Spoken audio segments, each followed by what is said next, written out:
Assalamualaikum warahmatullahi wabarakatuh.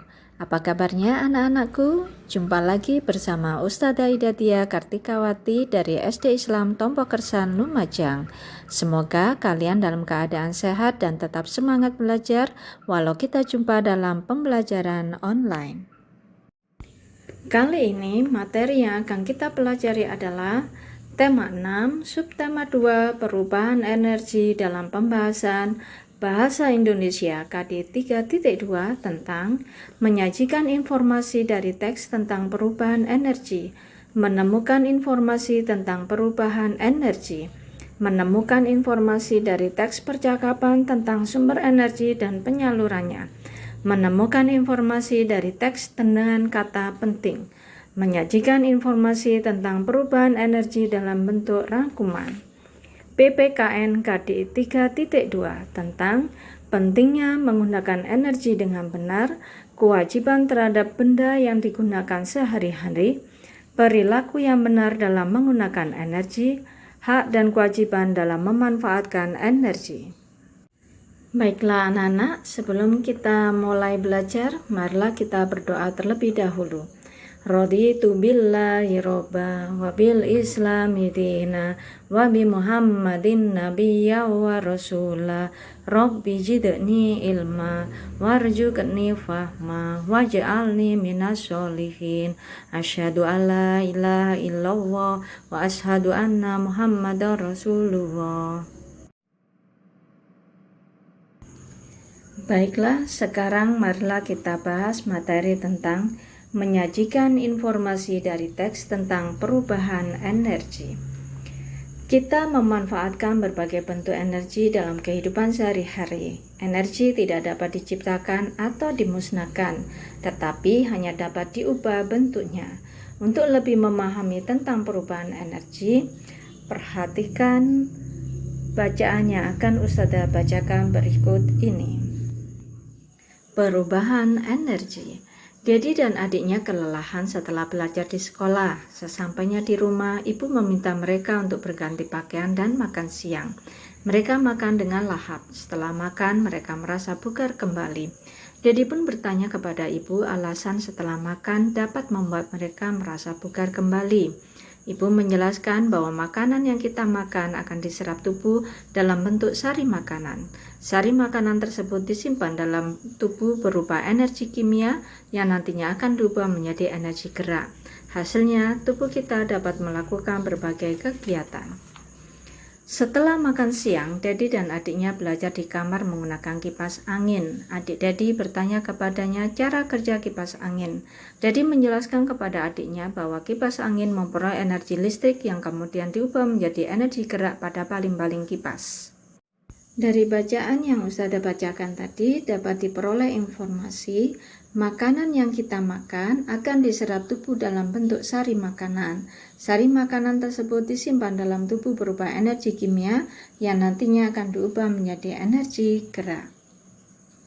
Cara kerja kipas angin diperoleh melalui energi listrik yang kemudian diubah menjadi energi gerak pada baling-baling kipas. Pembahasan berikutnya adalah menemukan informasi tentang perubahan energi.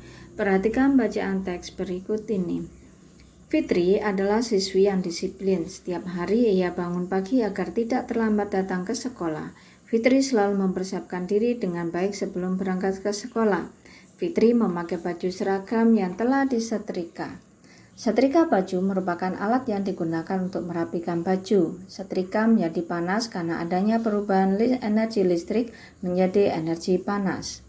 Setelah sesampainya di kelas, Fitri berlatih bermain musik angklung. Fitri menyukai suara indah angklung ketika digerakkan bersama teman-temannya. Ibu guru menjelaskan bahwa ketika memainkan angklung, terjadi perubahan energi gerak menjadi energi bunyi. Informasi tentang perubahan energi dalam kehidupan sehari-hari dapat kita temukan dalam sebuah teks. Ketika membaca sebuah teks, kita akan menemukan kata-kata penting yang memiliki makna. Seperti yang barusan Ustadzah bacakan, kita dapat menemukan kata-kata penting seperti energi gerak. yang berarti sebuah energi yang biasanya dihasilkan oleh sebuah benda saat beroperasi atau digerakkan. Contoh kalimat energi gerak. Energi listrik bisa berubah menjadi energi gerak seperti terlihat pada alat elektronik kipas angin.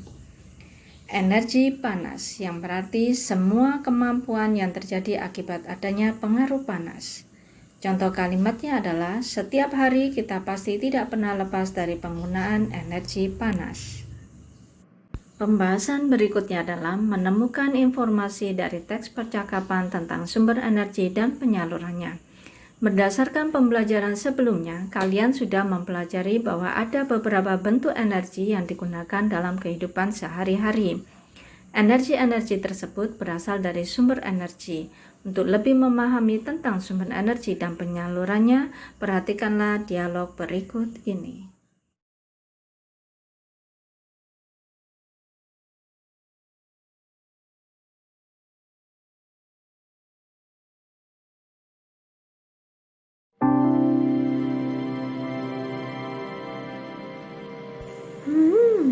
Pipa apa itu ya? Nanti aku akan tanyakan pada nenek, untuk apa pipa-pipa besar itu tadi?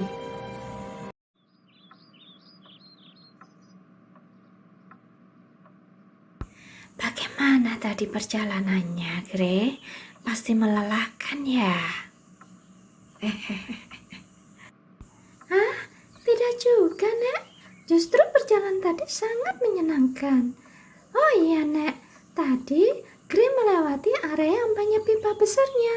Itu area apa ya, Nek?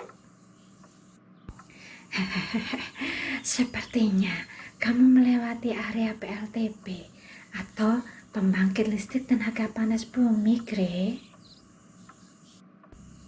Maksudnya area yang menghasilkan listrik untuk kita gunakan. Memang berasal dari mana energi panasnya, Nek?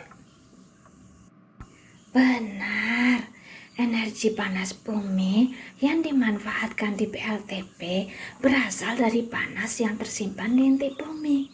Biasanya energi panas tersebut berupa air panas atau uap yang terbentuk melalui pemanasan secara alami.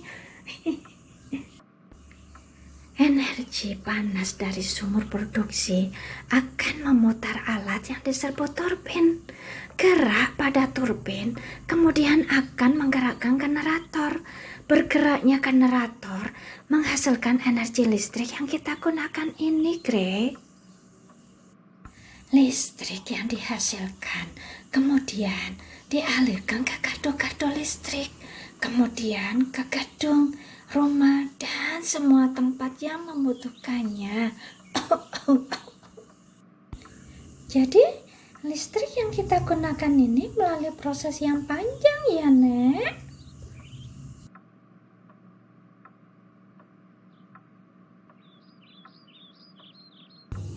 Benar, Gre. Panas bumi juga merupakan anugerah dari Tuhan yang harus kita jaga dengan cara melestarikan alam. Jika alam lestari, kita dapat terus memanfaatkannya. Nah, itulah tadi cuplikan dialog tentang pemanfaatan panas bumi untuk pembangkit listrik. Materi berikutnya adalah menemukan informasi dari teks dengan kata penting. Penggunaan energi memerlukan upaya yang besar sampai dapat digunakan dalam kehidupan sehari-hari.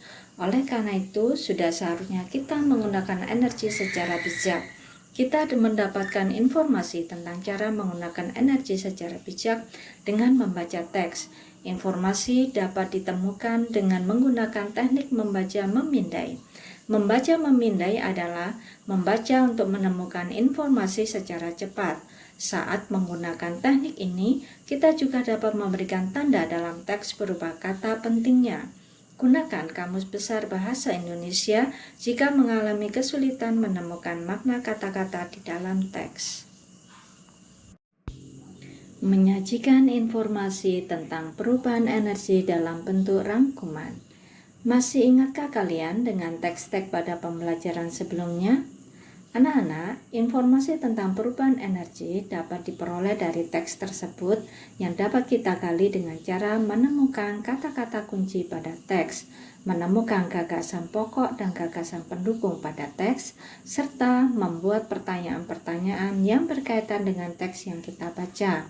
Pertanyaan dibuat menggunakan kata tanya sesuai dengan kebutuhan. Informasi yang didapat dari teks digunakan untuk membuat rangkuman. Bacalah kembali teks-teks tersebut untuk menyajikan informasi tentang perubahan energi. Materi pembahasan berikutnya adalah PPKN KD 3.2. Pentingnya menggunakan energi dengan benar. Anak-anak, pada zaman dahulu manusia belum banyak menggunakan energi listrik.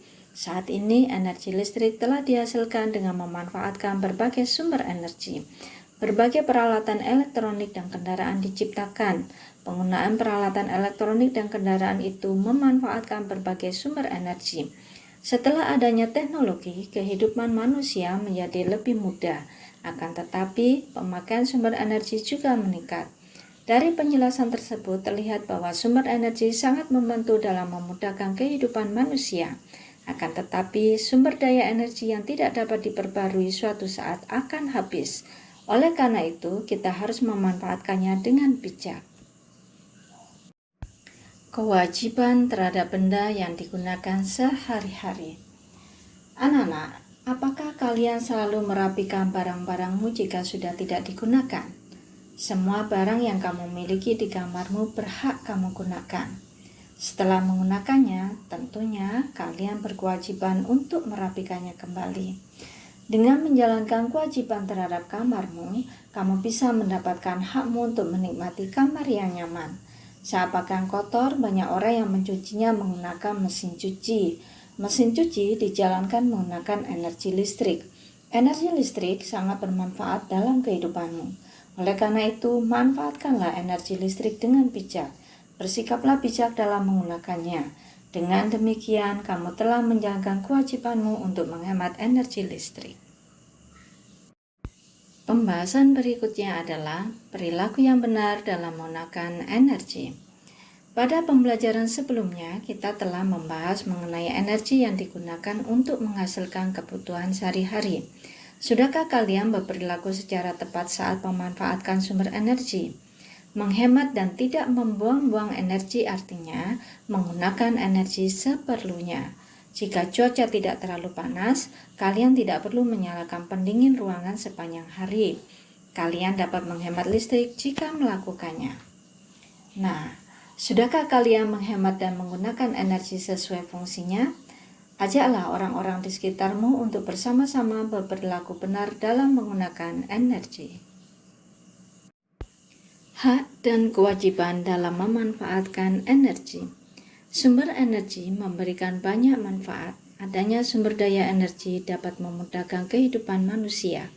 Dari hal tersebut, tampak bahwa energi yang digunakan sangat membantu kehidupan manusia. Hak dalam memanfaatkan energi adalah 1. Memanfaatkan sumber energi di mana saja dan kapan saja. 2. Ikut mengelola sumber energi. Kewajiban dalam memanfaatkan energi adalah 1. Menggunakan sumber energi dengan hemat. 2. Tidak membuang-buang energi dengan percuma. 3. Menggunakan sumber energi sesuai fungsinya. Nah, anak-anakku, sudah paham dan mengerti bukan tentang bahasan materi yang sudah Ustazah jelaskan tadi? Terima kasih. Tetap semangat belajar, rajinlah membaca, jagalah kesehatan, dan sampai jumpa di pembelajaran berikutnya.